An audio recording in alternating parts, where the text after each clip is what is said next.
눈에 보이는 것과 지켜야 할 것은 다르다. 아버지의 유언이었습니다. 형들은 웃으며 재산을 나누어 가졌고 막내는 무덤 하나만 받았습니다. 아무도 알아주지 않는 그 무덤을 3년 동안 지킨 막내 부부. 그들에게 하늘이 내린 복은 상상을 초월했습니다. 이것은 때를 기다린 무덤과 묵묵히 지킨 부부의 이야기입니다. 구독과 좋아요 부탁드립니다. 그리고 어디에서 듣고 계신지 댓글 남겨 주시면 그곳에 행운이 가득하길 기원하겠습니다. 음악.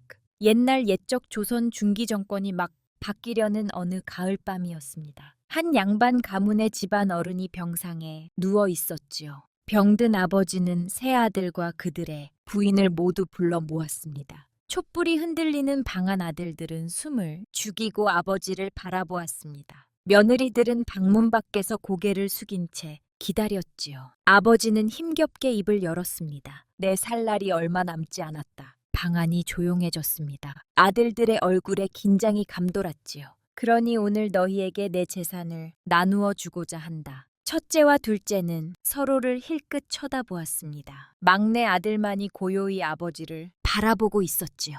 아버지는 잠시 숨을 고르더니 세 아들을 차례로 바라보며 천천히 말했습니다. 너희는 저마다 다른 것을 받게 될 것이다. 그러나 기억하거라. 아버지의 목소리에 힘이 실렸습니다. 눈에 보이는 것과 지켜야 할 것은 다르다. 그 말의 뜻을 아무도 알지 못했습니다. 다만 무언가 중요한 말씀이 이어질 것임을 느낄 뿐이었지요. 아버지는 먼저 첫째 아들을 불렀습니다. 큰아들 예 아버지. 첫째 아들이 앞으로 나아가 무릎을 꿇었습니다. 내게는 집 동쪽의 논바지열 마지기와 소두 마리를 주마 그 땅은 비옥하여 해마다 풍년을 거두는 곳이니라. 첫째 아들의 얼굴에 화한 미소가 번졌습니다. 그 논밭은 고에서도 손꼽히는 좋은 땅이었지요. 아버지 큰 은혜를 베푸시니 감사합니다. 첫째 아들은 깊이 절을 올렸습니다. 방문 밖에서 듣고 있던 첫째 며느리의 입가에도 미소가 걸렸지요. 이어 아버지는 둘째 아들을 향해 말했습니다. 둘째, 예, 아버지. 둘째 아들이 공손히 나아갔습니다. 내게는 은전 500과 장사 미천을 주겠다. 이것으로 상회를 열어 가문을 일으켜라. 둘째 아들의 눈이 휘둥그레졌습니다. 은전 500이면 큰 장사를 시작할 수 있는 어마어마한 돈이었지요. 아버지, 이토록 큰 돈을 주시옵니까? 정녕 감사합니다. 둘째 아들도 감격하여 절을 올렸습니다. 첫째와 둘째는 서로를 바라보며 만족스러운 눈빛을 주고받았습니다. 두 사람 모두 평생을 편안히 살 수 있는 재산을 받았으니 기쁠 수밖에 없었지요. 방 안에는 흐뭇한 기운이 감돌았습니다. 그런데 이상한 일이었습니다. 아버지는 한참 동안 아무 말이 없었지요. 첫째와 둘째는 서로 눈짓을 주고받았습니다. 막내는 고개를 숙인 채 조용히 아버지를 바라보고 있었습니다. 형들의 상속 이야기는 끝이 났는데 막내에 대해서는 아무런 말씀이 없었던 것입니다. 한참의 침묵이 흐른 뒤 아버지가 천천히 입을 열었습니다. 막내야. 예, 아버지. 막내 아들이 차분하게 대답했습니다. 내게 줄 것은 따로 있다. 아버지는 잠시 숨을 고르더니 말을 이었습니다. 집에서 서쪽으로 한 시진을 걸어가면 산자락이 나온다. 그 깊은 곳에 오래된 무덤이 하나 있느니라. 무덤 말씀입니까? 막내 아들이 조심스럽게 되물었습니다. 그렇다. 그 무덤이 내 몫이다. 빵 안이 다시 조용해졌습니다. 첫째가 황당하다는 표정으로 둘째를 쳐다보았습니다. 둘째도 어이없다는 듯 고개를 저었지요. 첫째가 작게 중걸거렸습니다. 제사도 끊긴 묘가 아니던가. 둘째도 고개를 끄덕이며 속삭였습니다. 그저 풀만 무성한 헛땅이지 두 사람에게 그 무덤은 아무런 가치도 없는 것이었습니다. 오히려 쓸데없이 관리만 해야 하는 짐처럼 여겨졌지요. 막내 아들은 세 형제 중 가장 말수가 적고 욕심이 없는 사람이었습니다. 어려서부터 책을 가까이 했고 남과 다투는 법이 없었지요. 형들이 재산을 늘리려 분주할 때도 막내 아들은 조용히 글을 읽고 학문을 닦았습니다. 막내 아들은 과거의 뜻을 두지 않았습니다. 대신 마을의 작은 서당을 열어 가난한 집 아이들을 가르쳤지요. 부유한 양반 자제들은 큰 서당에 갔지만 막내의 서당에는 머음의 아들, 상인의 딸, 농부의 자식들이 왔습니다. 독수는 적었지만 막내 아들은 한 명 정성껏 가르쳤지요. 막내 아들의 부인도 남편을 닮아 온화하고 성실한 성품이었습니다. 시집 3년이 되었지만 시댁 어른들께 한 번도 불평을 한 적이 없었지요. 비록 3년째 아이가 없어 마음 한 구석이 무거웠으나 그 또한 하늘의 뜻이라 여기며 묵묵히 견뎠습니다. 며느리는 남편의 서당일을 도왔습니다. 특히 여자아이들에게 업문을 가르치고 바느질과 예절을 알려주었지요. 당시로서는 흔치 않은 일이었습니다. 여자아이들도 글을 알아야 한다는 것이 부부의 생각이었습니다. 글을 아는 것은 남녀가 따로 없습니다. 모두가 배워야 합니다. 며느리의 말에 마을 사람들은 고개를 갸우뚱했지만 딸을 둔 어미들은 고마워했지요. 아버지는 막내 부부를 조용히 바라보았습니다. 두 사람의 눈에는 실망도 불만도 없었습니다. 다만 담담하게 아버지의 뜻을 받아들일 준비가 되어 있었지요. 아버지께서 주신 것이라면 그것이 무엇이든 소중히 여기겠습니다. 막내 아들이 공손히 말했습니다. 방문 밖에 있던 막내 며느리도 조용히 절을 올렸습니다. 아버님의 뜻을 따르겠습니다. 아버지의 눈가에 미세한 떨림이 일었습니다. 오랜 세월이 순간을 기다려왔던 것입니다. 진정 귀한 것에 알아볼 눈은 바로 이 막내 부부에게 있었던 것이지요. 이튿날 아침 아버지는 막내 아들만을 따로 불렀습니다. 형들은 벌써 자신들이 받은 재산을 돌아보러 나간 뒤였지요. 막내 아들은 아버지의 방으로 조용히 들어갔습니다. 막내야 안거. 아버지의 목소리는 어제보다 더 약해져 있었습니다. 막내 아들이 아버지 곁에 공손히 앉았습니다. 아버지는 한참 동안 막내 아들을 바라보다가 천천히 입을 열었습니다. 내가 평생 한 가지 숨긴 일이 있다. 말씀하시옵소서. 아버지, 나는 해마다 홀로 그 무덤의 죄를 올려왔느니라. 막내 아들은 놀란 눈으로 아버지를 바라보았습니다. 아버지가 해마다 어디론가 혼자 떠났던 날들이 떠올랐지요. 그때마다 아버지는 급한 일이 있다고만 하셨습니다. 형들에게도 그 누구에게도 알리지 않았다. 오직 나만이 그 일을 해왔느니라. 어찌하여 그리하시었습니까? 아버지는 잠시 먼 곳을 바라보았습니다. 눈빛에는 깊은 무게가 실려 있었지요. 이 무덤은 때가 올 때까지 지켜야 하는 것이다. 올 때까지라 하셨습니까? 막내 아들이 조심스럽게 물었습니다. 아버지는 고개를 끄덕였습니다. 그렇다. 때가 되면 모든 것이 밝혀질 것이다. 그러니 너는 묵묵히 그 자리를 지켜라. 이유를 묻지 말고 다만 약속을 지켜라. 방 안에는 무거운 침묵만이 흘렀습니다. 막내 아들은 깊이 절을 올렸습니다. 명을 받겠습니다. 아버지, 며칠 뒤 아버지는 세상을 떠났습니다. 참 형제는 정성껏 상례를 치었지요. 그러나 장례가 끝나자 형들은 각자의 일로 분주해졌습니다. 첫째는 받은 논밭을 돌아보며 농사, 계획을 세웠고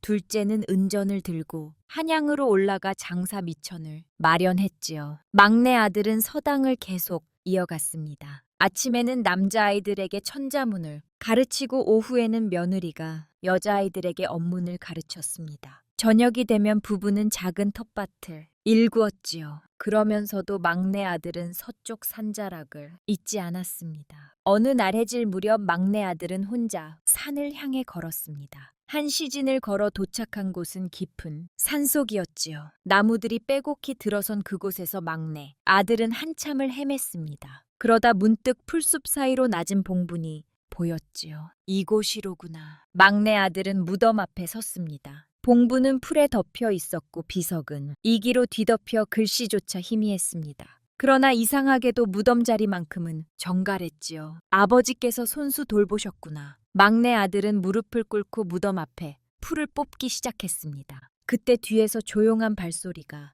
들렸습니다. 막내 며느리였지요. 제가 도와드리겠습니다. 어찌 이곳까지 왔소? 서방님 혼자 두고 어찌 집에만 있겠습니까? 두 사람은 말없이 무덤을 정리했습니다. 해가 저물 무렵 무덤은 한결 말끔해졌지요. 막내 며느리가 비석 앞에 앉아 조심스럽게를 닦아냈습니다. 그러나 글씨는 너무 오래되어 알아볼 수가 없었습니다. 이분이 누구신지 알 수 없습니다. 며느리가 말했습니다. 막내 아들도 고개를 저었습니다. 아버지께서도 자세히 말씀하지 않으셨어. 다만 귀한 분이라 하셨지요. 귀한 분이시라면 며느리가 무덤을 다시 바라보았습니다. 왜 이리 깊은 산 속에 계실까요? 그것은 막내 아들도 알 수 없는 일이었습니다. 막내 아들은 그날부터 무덤을 찾기 시작했습니다. 서당일을 마친 뒤 해가 지기 전에 산을 올랐지요. 무덤 주변에 불을 뽑고 떨어진 나뭇가지를 치웠습니다. 며느리도 남편을 따라 산에 올랐습니다. 낮에는 아이들에게 언문을 가르치고 저녁에는 무덤에 올릴 정화수를 준비했지요. 아버님께서 평생 지키신 자리입니다. 우리도 그리해야 합니다. 며느리의 말에 막내 아들은 고개를 끄덕였습니다. 바쁜 일상이었지만 두 사람은 무덤을 소홀히 하지 않았습니다. 서당에서 아이들을 가르치고 텃밭을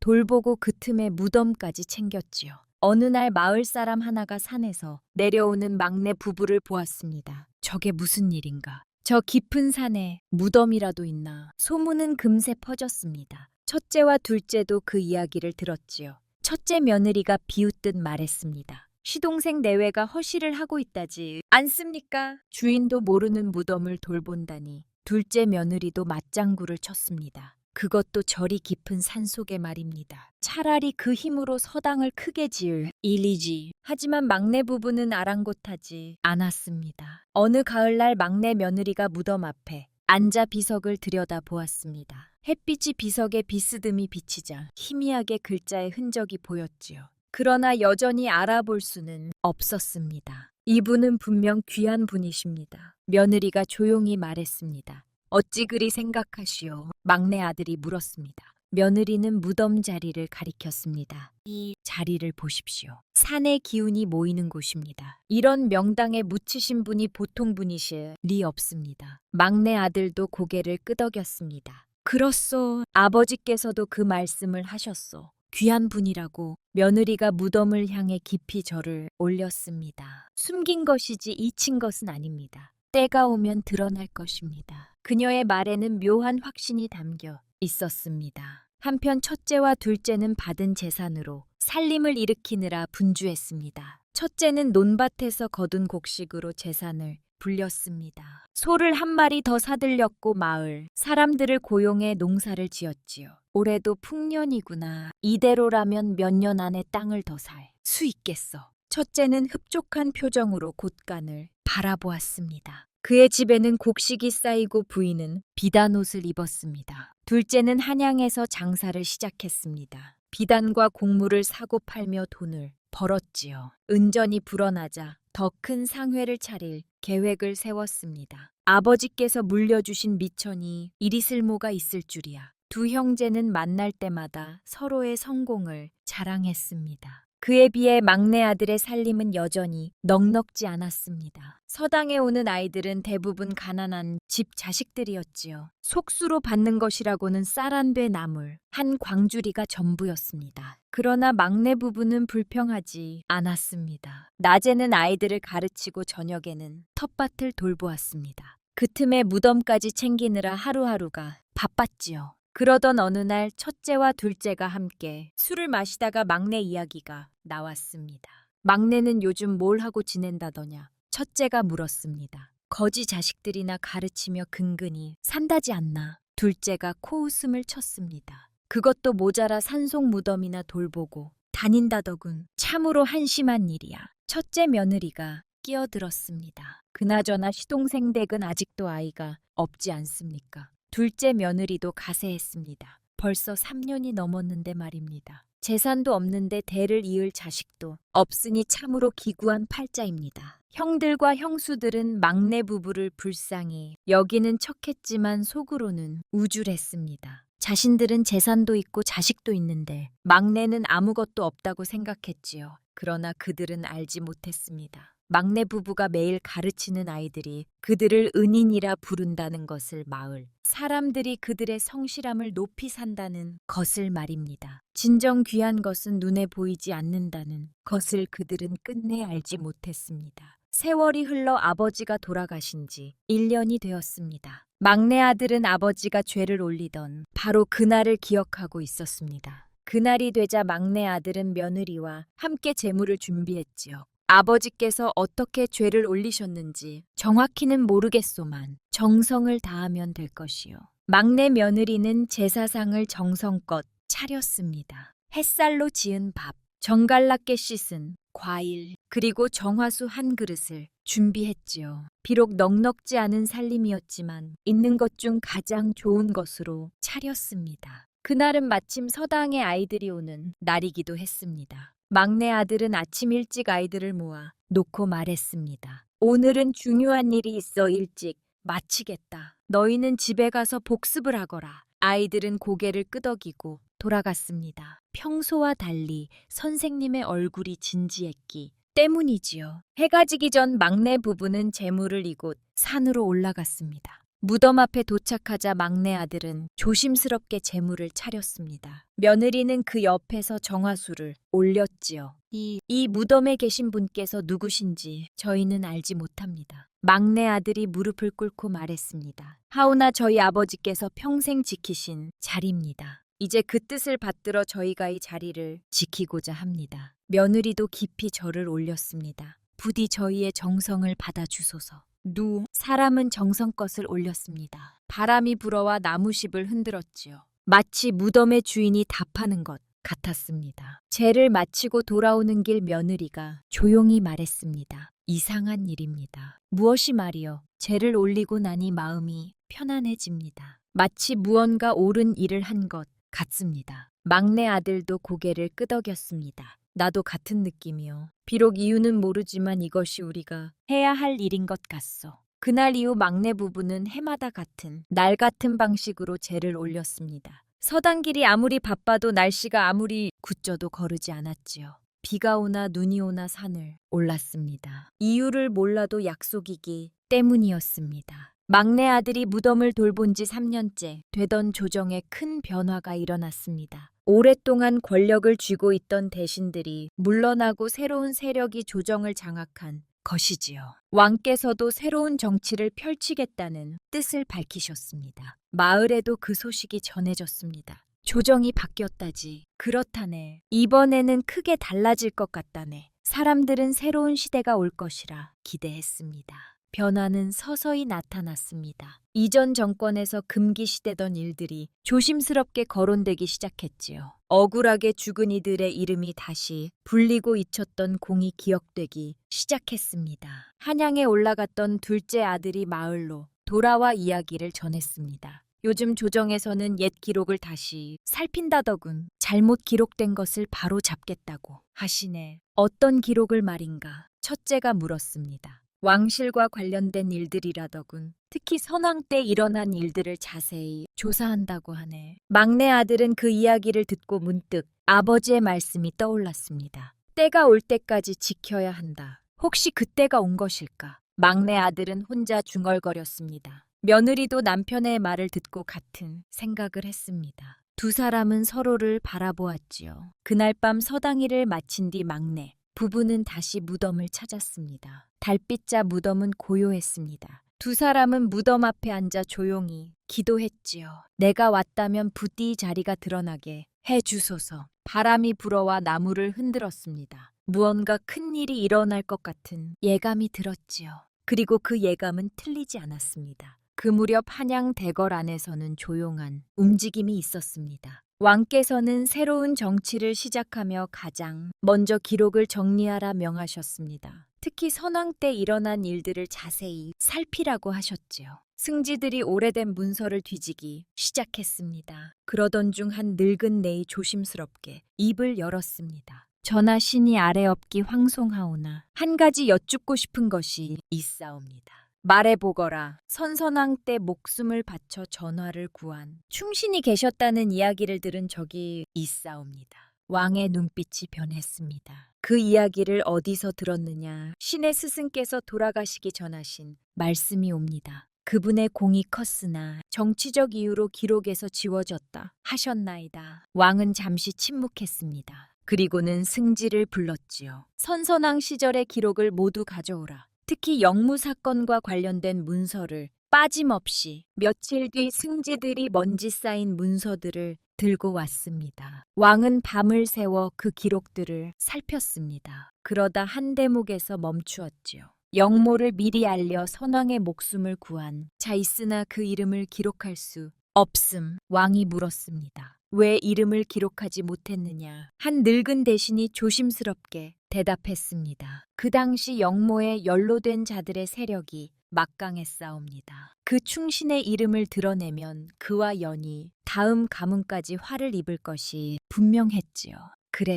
그래서 은밀히 묻고 이름은 지우되 무덤만은 지키도록 했다 하옵니다. 왕은 고개를 끄덕였습니다. 그 무덤이 어디 있는지 아는 자가 있느냐? 기록에는 없사옵니다. 다만 대신이 말을 이었습니다. 그 일을 맡은 가문이 있었다는 이야기만 전해집니다. 왕은 즉시명을 내렸습니다. 가구울의 전교를 내리거라. 선선왕 때 은밀히 관리해온 무덤이 있는지 조사하라. 정효는 팔도로 퍼져나갔습니다. 막내 아들이 사는 구울에도 그 소식이 전해졌지요. 어느 봄날관에서 사람들이 마을로 내려왔습니다. 구울 어른께서 명을 내리셨다. 산자락 일대에 오래된 무덤이 있는지 살피라 하셨다. 마을 사람들이 웅성거렸습니다. 무덤이라면 저쪽 산자락에 하나 있지 않습니까? 한 노인이 말했습니다. 아, 그 무덤 말인가? 주인도 모르는 묘라고 들었는데 관아의 관리가 물었습니다. 그 무덤을 누가 관리하고 있느냐? 막내 도령 내외가 돌보고 있사옵니다. 막내 아들의 이름이 거론되었습니다. 관리들은 즉시 막내 아들을 찾았습니다. 마침 서당에서 아이들을 가르치고 있던 막내 아들은 황급히 나왔지요. 소인을 찾으셨습니까?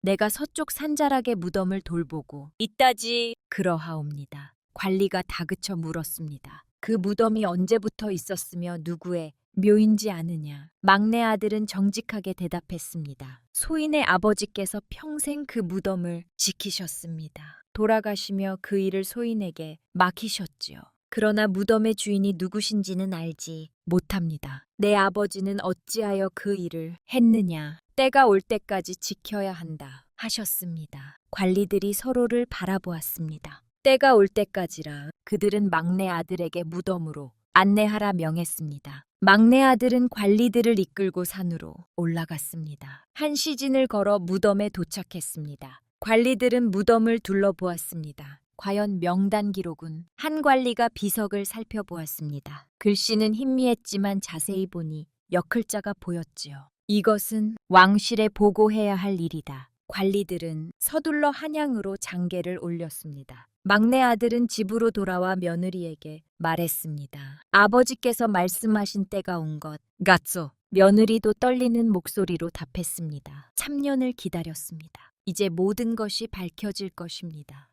사람은 그날 밤 무덤 앞에서 기도를 올렸습니다. 마을에도 소문이 퍼졌습니다. 첫째와 둘째도 그 소식을 들었지요. 막내가 관아 사람들을 만났다지 그 헛된 무덤 때문이란다. 첫째와 둘째는 여전히 그 일을 대수롭지 않게 여겼습니다. 그러나 며칠 뒤 한양에서 놀라운 소식이 전해졌습니다. 한양에서 온 왕실의 사신이 고을에 도착했습니다. 사신은 직접 그 무덤을 확인하러 왔습니다. 굴원님과 함께 산으로 올라갔지요. 막내 아들도 함께 가라는 명을 받았습니다. 무덤 앞에서 사신은 오랫동안 비석을 살폈습니다. 틀림없습니다. 이곳이 바로 그 무덤입니다. 자신은 무릎을 꿇고 절을 올렸습니다. 원님도 황급히 따라 절을 올렸지요. 막내 아들은 놀라서 물었습니다. 감히 여쭙겠습니다. 이 무덤의 주인이 누구신지 알 수 있겠습니까? 자신이 엄숙하게 대답했습니다. 이분은 선선왕 때 영모를 미리 알려 왕의 목숨을 구한 충신이시다. 충신이라 하셨습니까?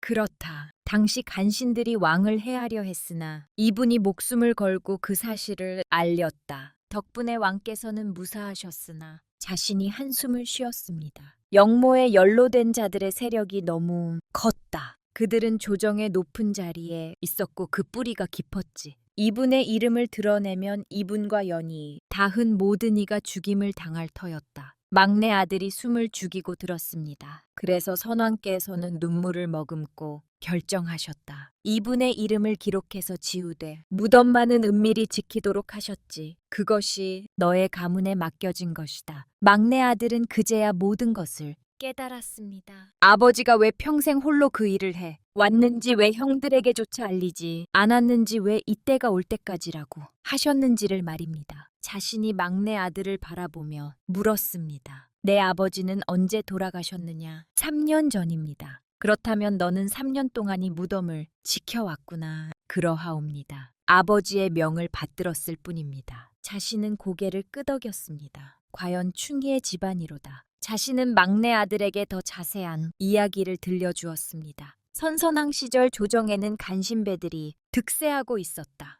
그들은 왕을 허수아비로 만들려 했지. 막내 아들은 조용히 들었습니다. 그러던 어느 날 왕을 시하려는 음모가 꾸며졌다. 그것을 알게 되니 이가 바로 이 무덤의 주인이시다. 어찌 알게 되셨습니까? 그분은 궁궐 안에서 일하는 낮은 벼슬아치였다. 우연히 간신들의 대화를 어떻게 듣게 된 것이지. 자신이 계속 말했습니다. 그분은 목숨을 걸고 왕께 달려가 그 사실을 고했다. 왕께서는 즉시 대비하셨고 영모는 실패로 돌아갔지. 그렇다면 큰 공을 세우신 것이 아니옵니까? 그렇다. 마땅히 큰 상을 내리고 이름을 기록에 남겨야 했다. 자신의 목소리가 낮아졌습니다. 하나 문제가 있었다. 영모를 꾸민 자들 중 일부는 도망쳤고 그들의 일당이 여전히 조정곳에 숨어 있었지. 그렇다면 그 충신의 이름을 드러내면 복수의 칼날이 그분과 그 가족을 향할 것이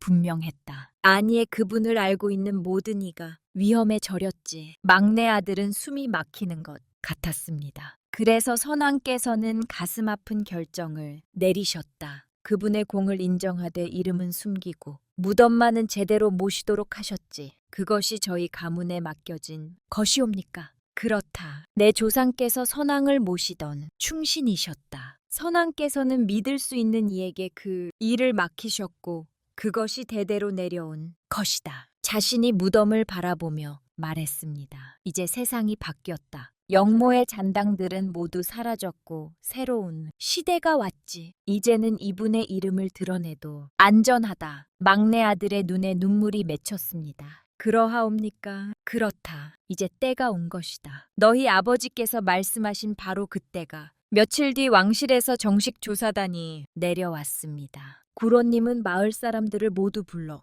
모았습니다. 첫째와 둘째도 그 자리에 있었지요. 조사단의 책임자가 물었습니다. 이 무덤을 누가 지켜왔는지 아는 사람이 있느냐? 마을의 한 노인이 나섰습니다. 예전부터 막내 도령의 아버님께서 해마다 산에 오르시는 것을 보았사옵니다. 얼마나 오래되었느냐? 소인이 젊었을 적부터 보았으니 30여 년은 좋디 넘었을 것입니다. 다른 사람들도 증언했습니다. 막내 도령께서도 3년 동안 한 번도 거르지 않고 무덤을 돌보았사옵니다. 비가 오나 눈이 오나 산을 오르셨습니다. 조사단은 막내 아들을 불렀습니다. 내 아버지께서 일을 하시며 무엇이라 하셨느냐? 막내 아들이 대답했습니다. 때가 올 때까지 지켜야 한다 하셨습니다. 이유를 묻지 말고 다만 약속을 지키라 하셨지요. 너는 그 말씀을 따랐느냐? 그러하옵니다. 비록 무덤의 주인이 누구신지 알지 못했으나 아버지의 명이기에 따랐습니다. 조사단의 책임자가 고개를 끄덕였습니다. 내 아버지께서 정령 지혜로운 분이셨구나. 그리고는 첫째와 둘째를 향해 물었습니다. 너희는 이 일을 알고 있었느냐? 첫째가 머뭇거리며 대답했습니다. 아버지께서 상속을 나누실 때 그 무덤 이야기를 하셨사옵니다만 둘째도 덧붙였습니다. 저희는 그것이 그저 쓸모없는 땅인 줄만 알았습니다. 조사단의 책임자가 말했습니다. 너희 아버지께서는 세 아들 중 누가 이 일을 맡을 만한 사람인지 정확히 아셨구나. 첫째와 둘째는 고개를 숙였습니다. 그들은 그제야 깨달았습니다.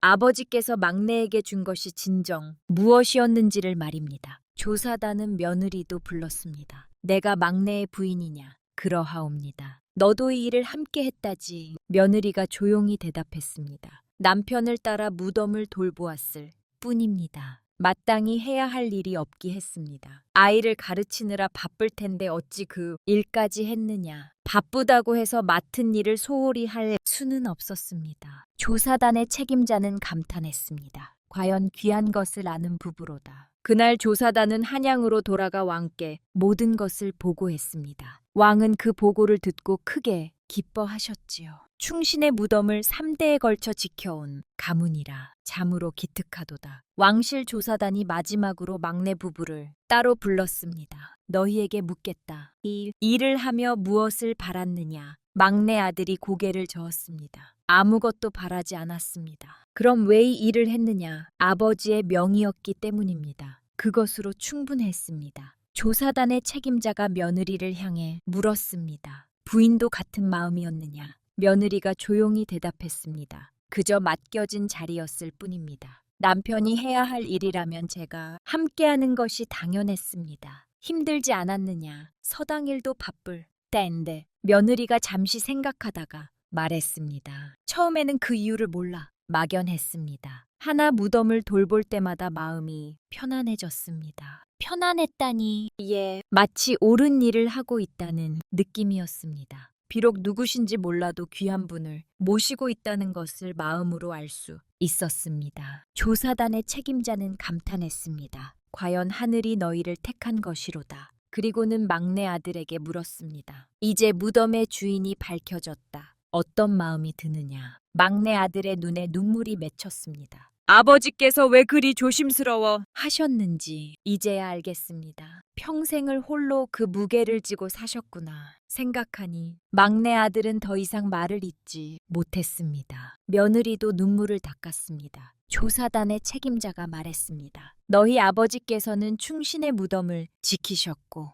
너희는 아버지의 뜻을 지켰다. 이것이 진정한 충인이라. 보름 뒤 한양에서 큰 행차가 고일로 내려왔습니다. 왕의 교지를 가지고 온 것이었습니다. 마을 사람들이 모두 나와 구경했지요. 굴원님이 교지를 받들어 읽었습니다. 왕께서 이르시기를 선선 왕 때 목숨을 바쳐 나라를 구한 충신의 무덤을 사며 연간 지켜온 다문이 있으니 이는 참으로 귀한 일이로다. 사람들이 숨을 죽이고 들었습니다. 그 충신의 이름은 김원성이니구네. 낮은 벼슬아치로 있다가 영모를 알아채어 왕께 고하였도다. 그 공으로 나라가 보전되었으나 정치적 이유로 이름을 숨길 수밖에 없었느니라. 막내 아들은 비로소 그 이름을 알게 되었습니다. 30여 년 동안 지켜온 그분의 이름을 말입니다. 교지가 이어졌습니다. 이제 때가 왔으니 충신의 이름을 드러내고 그 무덤을 정식으로 단장하라. 또한 그 무덤을 지켜온 다문을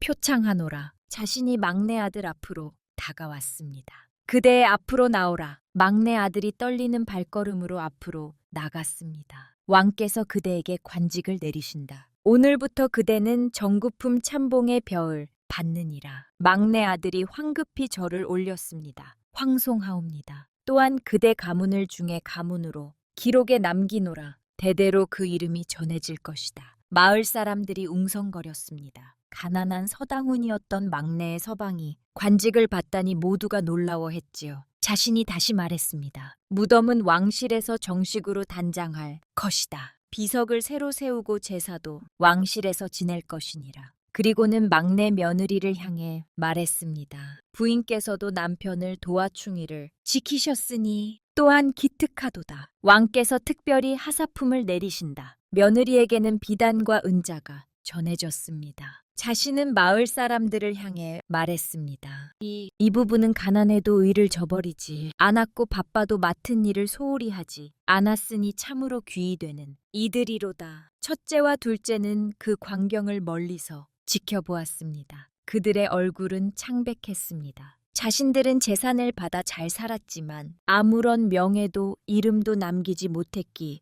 때문이지요. 반면 막내는 무덤 하나를 받았을 뿐인데 이제 관직을 받고 충의 가문으로 기록되었습니다. 첫째가 작게 중걸거렸습니다. 아버지께서 진정 귀한 것을 막내에게 주셨구나. 둘째도 고개를 떨구었습니다. 그들은 그제야 깨달았습니다. 눈에 보이는 것과 지켜야 할 것은 다르다는 아버지의 그 말씀을 말입니다. 교지를 받은 지 보름이 지난 어느 아침이었습니다. 막내 며느리가 평소와 달리 몸이 좋지 않았습니다. 음식 냄새만 맡아도 울렁거렸지요. 마을의 한 노파가 그 모습을 보고 알아차렸습니다. 무인, 혹시 며느리는 믿을 수 없다는 표정을 지었습니다. 그럴 리가 없습니다. 3년을 기다렸는데 의원을 불러보시오. 소인의 눈은 틀린 적이 없습니다. 의원이 와서 맥을 짚어보았습니다. 축하드립니다. 복덩이를 가지셨습니다. 며느리는 그 자리에서 눈물을 흘렸습니다. 막내 아들이 급히 집으로 돌아왔습니다. 저당에서 아이들을 가르치다가 소식을 들은 것이지요. 정령입니까? 그렇습니다. 서방님 아이를 가졌습니다. 부부는 얼싸안고 울었습니다. 잡년을 기다렸던 아이였습니다. 무덤을 돌보며 은밀히 기도했던 소원이었지요. 그날 저녁 부부는 무덤을 찾았습니다.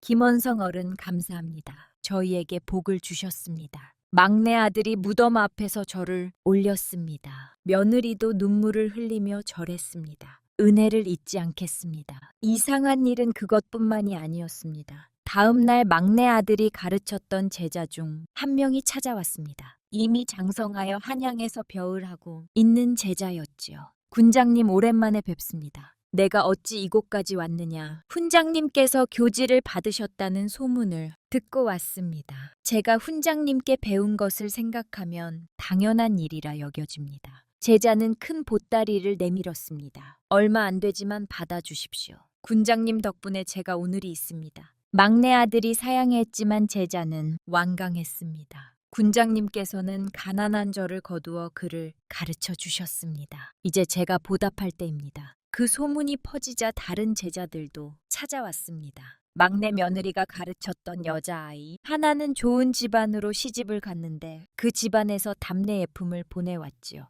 은사님께서 저에게 그을 가르쳐주지 않으셨다면 오늘의 제가 없었을 것입니다. 며칠 사이에 집안에 쌀과 곡식이 쌓였습니다. 막내 며느리가 놀라서 말했습니다. 이것이 모두 복입니다. 하늘이 우리에게 복을 주시는 것입니다. 한편 첫째와 둘째는 여전히 재산이 많았습니다. 첫째는 땅을 더 사들였고 둘째는 한양에서 큰 상회를 운영했지요. 두 사람 모두 부유하게 살았습니다. 하지만 막내 가문에서 일어나는 일들을 보며 마음이 편치 않았습니다. 막내는 관직을 받았고 충의 가문으로 기록되었으며 이제 아이까지 가졌습니다. 게다가 옛제들이 찾아와 은혜를 갚고 있었지요. 어느 날 마을 잔치가 열렸습니다. 막내 아들의 참봉 임명을 축하하는 자리였습니다. 마을 사람들이 모두 모여 축하했지요. 막내 서방은 평소에도 선행을 많이 하셨으니 당연한 일입니다. 아이들을 가르치며 한 푼도 받지 않은 적이 많았지요. 무덤을 지키는 일도 참으로 성실하게 하셨습니다. 사람들은 막내 부부를 칭찬했습니다. 첫째와 둘째도 그 자리에 있었습니다. 형들이 축하 인사를 건넸지만 마음속은 복잡했지요. 잔치가 끝난 뒤 첫째와 둘째가 함께 술을 마셨습니다. 우리가 잘못 생각한 것 같네. 첫째가 말했습니다. 아버지께서 주신 것 중 무엇이 진짜 값진 것이었는지 이제야 알겠네. 둘째도 한숨을 쉬었습니다. 우리는 재산을 받아 편하게 살았지만 막내는 명예를 얻었고 사람들의 존경을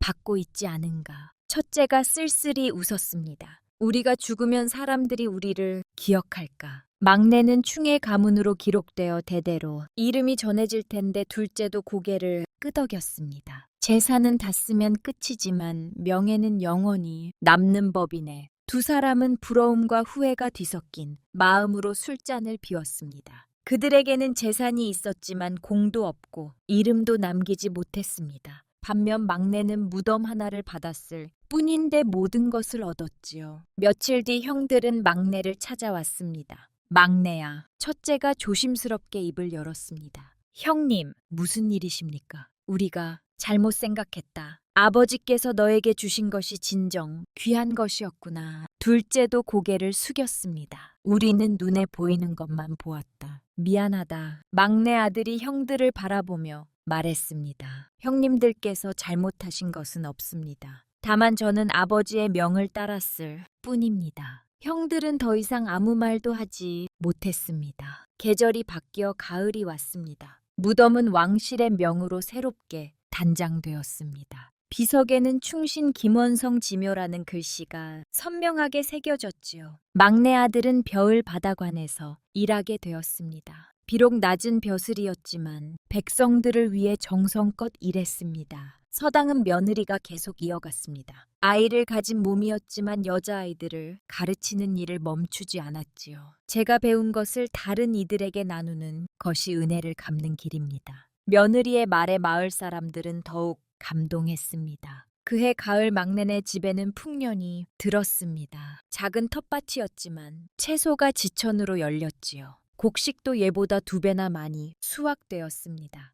이것도 복입니다. 며느리가 말했습니다. 김원성 어른께서 지켜주시는 것입니다. 그뿐만이 아니었습니다. 한양에서 막내의 서방의 명성이 퍼졌습니다. 가난한 아이들을 가르치고 충신해 무덤을 사며 연간 지킨 가문이라는 소문이었지요. 이는 대신들의 귀에까지 들어갔습니다. 그런 사람이라면 믿을 만하다. 어느 날 큰 벼슬아치가 막내 아들을 찾아왔습니다. 내 손자를 그대에게 맡기고 싶다. 글만 가르치는 것이 아니라 사람됨을 가르쳐달라. 막내 아들은 정중히 거절했습니다. 소인은 가난한 아이들을 가르치는 것으로 만족합니다. 그 말에 벼슬아치는 오히려 감탄했습니다. 과연 소문대로 욕심이 없는 사람이로다. 그리고는 큰 돈을 시주했습니다. 그렇다면 이것으로 가난한 아이들을 더 많이 가르치게. 막내 아들은 그 돈으로 서당을 넓혔습니다. 더 많은 아이들이 찾아왔고 며느리도 더 많은 여자아이들을 가르칠 수 있었지요. 겨울이 되어 며느리가 아이를 낳았습니다. 산파가 나오며 놀란 목소리로 말했습니다. 쌍둥이입니다. 아들 둘입니다. 막내 아들은 그 말을 듣고 주저앉았습니다. 쌍둥이라니. 두 아이 모두 건강했고 마을에는 기쁨이 가득했지요. 하늘이 주신 복덩이들이로다. 마을 사람들이 축하했습니다. 막내 아들은 아이들을 안고 무덤을 찾았습니다. 새로 단장된 무덤은 햇빛을 받아 빛났습니다. 비석의 글씨가 선명했지요. 김원성 어른 저희 아이들입니다. 어른의 은덕으로 이 아이들을 얻었습니다. 막내 아들이 깊이 절을 올렸습니다. 며느리도 옆에서 절을 올리며 말했습니다. 귀한 것은 알아보는 눈보다 지켜주는 손을 먼저 찾는 법입니다. 그녀의 말에는 깊은 울림이 있었습니다. 저희는 그것을 몰랐을 때도 지켰습니다. 그저 맡은 바를 다했을 뿐입니다. 막내 아들이 아내를 바라보며 말했습니다. 그래서 하늘이 우리에게 복을 주신 것이요. 해가 지고 있었습니다. 무덤 위로 석양빛이 비쳤습니다. 막내 부부는 두 아이를 안고 천천히 산을 내려왔지요. 그들의 뒤로 길게 그림자가 드리웠습니다. 쉬 함께 걷는 가족의 모습이었습니다. 마을에서는 저녁 연기가 피어올랐습니다. 막내네 집에도 따뜻한 불빛이 켜졌지요. 가난했지만 복된 집. 욕심은 없었지만 모든 것을 얻은 집이었습니다. 옛말에 이런 말이 있습니다. 때를 아는 사람, 묵묵히 지키는 사람에게 하늘은 복을 내린다. 막내 부부는 눈에 보이지 않는 것에 가치를 알았습니다. 그래서 30여 년 동안 아무도 알아주지 않는 일을 묵묵히 해냈지요. 그 성실함이, 그 정성이 결국 하늘을 감동시켰습니다. 복은 요란하게 오지 않습니다. 조용히 그러나 확실하게 찾아옵니다. 착하게 살면 복이 들어옵니다. 정직하게 살면 하늘이 지켜줍니다. 이것이 바로 막내 부부가 우리에게 전하는 이야기입니다. 다음 영상을 빠르게 만나보시려면 좋아요와 구독을 눌러주세요. 그럼 더 재미있는 영상으로 찾아뵙겠습니다.